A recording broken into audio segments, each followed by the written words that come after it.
Hey there folks, Chumpesque here bringing another audio commentary, and today we have a game from the SEC 2010 finals between ThomasG and Sokol, and actually it's going to be on Terranistan, which is very, very exciting, because Terranistan is obviously a tremendous, tremendous map for Elf, and so often the Orc has to really do something very, very special to actually pull out a win here. So I'm very, very excited for this. Maybe Sokol has a plan, because I'm not exactly sure what the rules are for map selection in the SEC, but certainly I can imagine Sokol wouldn't have vetoed this map. It's pretty much the worst map for Orc and Orc versus Elf. So really, really, there's Sokol definitely must have something up his sleeve, or maybe maybe there just wasn't map selection or something weird. But ThomasG going to be going for the standard creeping. Actually, against Orc, I like to build the Ancient of War a bit closer, but I guess maybe Sokol's going to want to creep out this camp third and get there quickly or something. We're going to have to see exactly what his strategy is going to be. And ThomasG going for the Demon Hunter first. Meanwhile, we are seeing a Blade Master first from Sokol. So very, very standard openings from both players. Sokol getting that a second quick burrow so that he can get a couple more grunts before he goes to tier 2. Very, very standard openings here. And it looks like ThomasG actually going to immediately bait that the lightning shield so that he can get back here. And this is, it's just been so long since I've seen this. There's so few games on this map anymore, just because it's really, really can be very, very tough for some races. And I just love Terranistan as a map. It's really fun, but it's just really tough for some races, which is a bit unfortunate. And you can see ThomasG pulling all these creeps here just so he can creep them all very quickly. Meanwhile, we are seeing some very, very quick pressure from this Blade Master, even using Windwalk to get there a bit quicker, even though that means he's not going to be able to pop out of Windwalk. And Sokol actually with 1p on here, just attacking this Moonwall. And actually I quite like this. It's actually, he got in the way presumably of this Moonwall, which means that ThomasG couldn't get that perfect line that they absolutely love to get. Really, really nice play there by Sokol, and looks like Sokol might get the Moonwall cancel here, but that's certainly not the biggest deal, because obviously ThomasG already at 21 out of 30 food. You don't need those Moonwalls for anything other than it's nice to have them up a bit earlier so that you can get that moon. Ooh, Sokol actually placing his Moonwall. Oh, that could be a big problem there. He placed it a bit wrong, which means there's actually a gap into his base, which Sokol could just run into at any time. And you can see because Sokol did distract ThomasG, ThomasG didn't get that level 3 or level 2, and so Sokol did manage to see off that last creep, which is very, very nice for him. And it looks like actually this one grunt will be chased away. And meanwhile, we are seeing tier 2 now coming up for Sokol, and I imagine the same thing will be coming up for ThomasG fairly soon. He almost has the gold. I think having to cancel that one Moonwall wasn't brilliant for him, but it looks like ThomasG might actually lose this Moonwall. Yes, he does. So much aggression here from Sokol, not going for any creeping. Obviously, the elf creeping here is absolutely fantastic. So maybe Sokol's just thinking he needs to constantly put on pressure to stop any creeping now. And you can see even we did see a second archer from ThomasG, which isn't too conventional these days. Often you can get away with just building one, and actually one cheeky wisp here for ThomasG, just to be able to run in and scout every once in a while. And Sokol, really weird burrow placement, actually putting it back there. I guess that stopped it from being cancelled, but Sokol must know that ThomasG is very far away from his base, so he doesn't really need to do that too much, and it means that it's going to be a lot harder for him to place his bestiaries. I guess he can get one there, and his lumber harvesting is quite odd. I'm not entirely sure. You generally want to put them mostly on one side, just so that you can clear out enough of space to put down both your tier 2 buildings as soon as you hit tier 2, and they can go in the back so they aren't cancelled by a Beastmaster and a Demon Hunter. This Demon Hunter is still level 1 but does have a boot. Should probably go in here, just get this creep kill here on this wizard, and then that will get him that level 2, which can be so useful against a Blade Master, which obviously just does so much damage that having that missed chance is really important. And yeah, it looks like that's exactly what ThomasG is going there, and getting a Cloak of Shadows, so probably just sell that. But meanwhile, Sokol about to hit level 2 himself, picking up Cloak of Shadows again. He should probably just sell that. Cloak of Shadows is not a brilliant item most of the time. Meanwhile, Demon Hunter just comes straight in here, gets that mana burn. Fortunately, not much mana left on this Blade Master, and actually this grunt down to very low health. ThomasG absolutely would love to get this kill, and it looks like ThomasG might well get it. Unfortunately, Sokol looks like he tried to micro it around, but it got a bit blocked, and actually Sokol bringing in a peon here, really, I'm not sure about that choice. Maybe he was hoping to get a block if he was running the grunt back. He could get a block with the peon, I don't know. I really don't approve of that strategy, but meanwhile it looks like we are seeing, what's this? Ooh, second Ancient of War from ThomasG? What's he playing at here? Is he going for some heavy wisp aggression at tier, or heavy archer aggression at tier 2? I don't like. I'd like to say that I don't approve of it, but it's more that I don't understand it. There might be some amazing strategy back here that I just don't quite understand. Claws of Attack +6, brilliant for that Blade Master, and it looks like we are seeing tier 2 just finishing for ThomasG. I think it's already finished for Sokol, and yes it has, and it looks like ThomasG actually going to continue to harass these grunts, but these grunts now are much more able just to run back into the base. Ooh, Shadowhunter second, I like that. It's not the standard Torn Chieftain that we would see, and we are seeing these 2 inches of wind going down. ThomasG probably going to start taking to tier 3 once he has the gold, but he has to get a Beastmaster first, so really I think that's a little ways off yet, and we are seeing this Bestiary going out for Sokol, and no Spirit Lodge yet, but there's probably enough space for one here. I guess Sokol did actually manage to fit it all in. I was a bit skeptical at first, but it does seem to work, and it looks like Sokol, possibly building a Spirit Lodge there, but he just cancelled it. I didn't see what that was. Must have been a Spirit Lodge though, and he's rebuilding it now. Ooh, War Mill. We're going to be seeing some sort of tower rush. Ooh, that can go quite well, because obviously this Shadowhunter can put down a whole bunch of wards. Oh, but ThomasG did build that second Ancient of War. That's going to be excellent. Absolutely fantastic.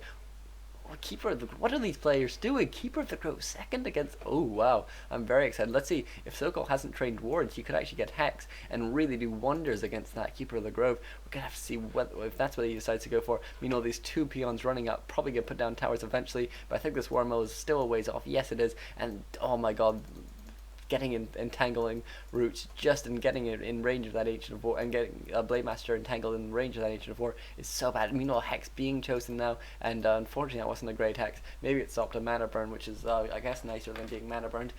You do lose a bit more mana, but it's also stops you from taking damage on your Shadowhunter, so it's not the best idea, but it's a better idea than being Hex, but still not brilliant, and I'd really like to see a good Hex here on this Keeper of the Grove, but I think ThomasG in a really strong position now. He has his first couple dots out, which are going to be absolutely fantastic against those towers if they do ever get up, and it looks like we are seeing this first Raider is out, and Ensnared just being researched now though, and I really think Sokol has a whole lot to do in this game. He really needs to find some way to get in through ThomasG's defenses. He can't afford to try and switch to playing normal now, because he is getting this Lumber Mill, or this War Mill, and he isn't getting a Spirit Lodge, which he absolutely would desperately need if he wanted to play normally against Cyclone. And it looks like Entangle and lots of focus here on this grunt, and it looks like ThomasG moving in here, but realizing he's very vastly overextended, gonna be doing a very nice job of guarding his Keeper of the Grove though, and Sokol being so nice and aggressive here. This is absolutely what he needs to do. He's outpaced the Ancient of War, who unfortunately doesn't have Nature's Blessing yet. I wonder if ThomasG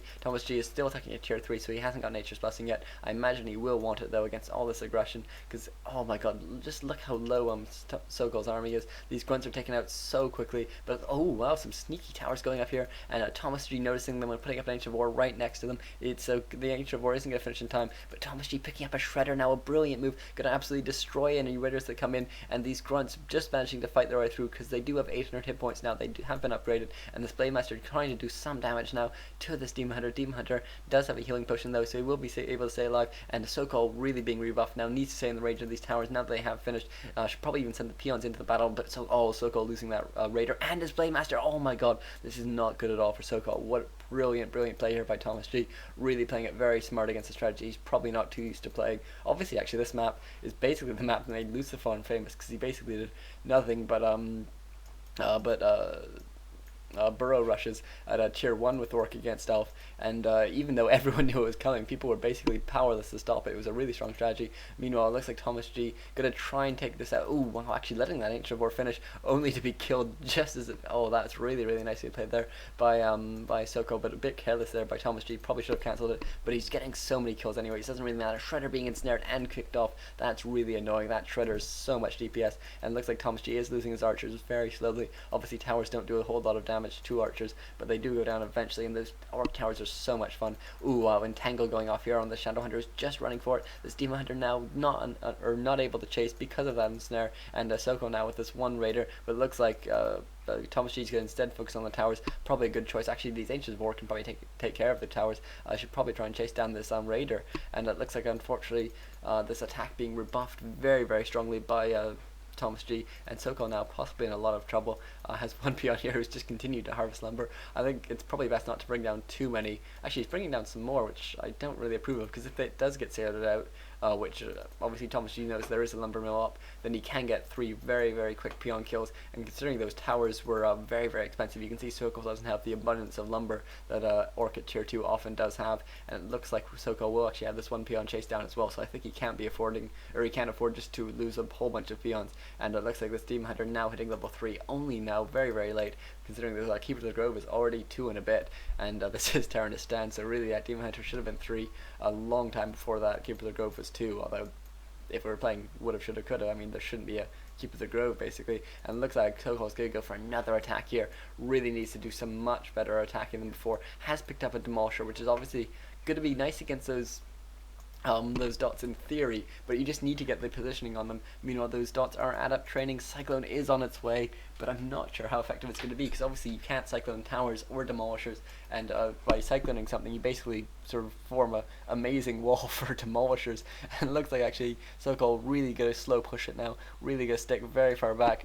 This Blade Master going to do a bit of scouting, still not level 3 on this Blade Master. It's a bit more acceptable. Maybe he should just creep out this cap. Obviously you need to be wary of the slow, but level 3 would be really nice, because otherwise your Windwalk is sort of useless. I mean, it just doesn't last for long enough to do absolutely anything. And ThomasG very, very close to finishing his dots now, and that could be so, so nice for him if he does manage to start this battle on a very, very strong footing.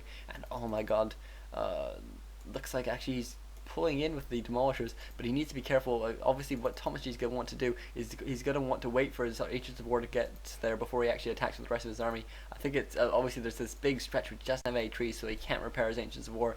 I think it's he should probably have waited for his second Agent of War, but at this point I think he will just be able to go in for this and just try and get the kills on the raiders, which is basically the key thing. It looks like Hex and Ensnare, and lots of Ensnare will be coming out now, but look at all the Cyclone as soon as it comes out. Oh my god, this could not be going much worse for Sokol at this point. Sokol gonna lose this one raider, and raiders are just so key, and even this one Ancient of War being repaired by a bunch of Wisps. I really like that choice by ThomasG. I think it's really smart, but I don't like the fact he hasn't got Nature's Blessing yet, and he just doesn't seem to be researching it. It'd be really, really nice to get out of this situation, and it looks like Entangle going off again. Entangle is so strong in this sort of situation. As soon as any one raider runs forward, you just entangle it, even Fairy Fire it to take it down much quicker, and that's just basically all you need. And oh my god, looks like this Keeper of the Grove doing a whole bunch of damage. I'm really intrigued by the fact that the Demon Hunter seems to have got the Orb of Venom, as opposed to the Keeper of the Grove, who can obviously much more easily attack every unit once. And it looks like actually a whole bunch of low units now for Sokol,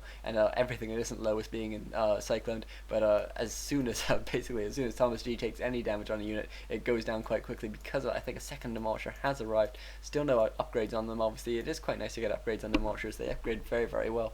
But I think ThomasG and Tree of Life, very, very intriguing move there. We're going to have to see how that plays out for him, really. To be honest, actually, I'm a bit surprised that Sokol is so heavily still in this game, considering how far behind he was just a couple minutes ago when he lost that Blade Master. But he's just managed to make such a strong attack here. I really like how he ensured that these towers would go up. I would prefer it if they were maybe just here, so that they were more capable of hitting units as they move into this choke point. But it looks like actually this Ancient of War taking a lot of damage, but can just eat trees basically indefinitely. And this Tree of Life I'm not too sure about. Sort of in an ideal world, obviously it'd be nice to have an expansion, but will ThomasG have the time to take to both take that expansion and then sort of actually get any money from it before this attack is over?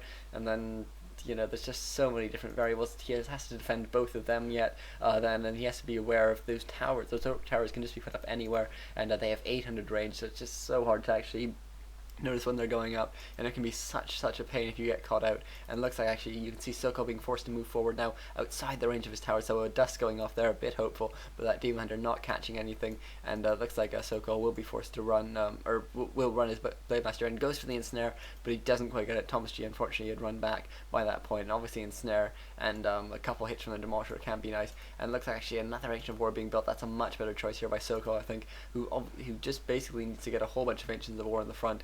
And looks like this Tree of Life has taken a fair bit of damage, and Sokol is more than aware of its existence, and really, really nice use of the Hidden Blade Master just to do some damage and to try and bait ThomasG into going for the attack. But ThomasG just needs to sort of stall for time now. More Ancients of War going down, and really, there's as long as Sokol isn't setting down more forward towers, I think ThomasG is fine just to wait a bit longer. I think if we do see more towers from Sokol, though, I think it'd be good time for ThomasG to move in and gonna have to see though.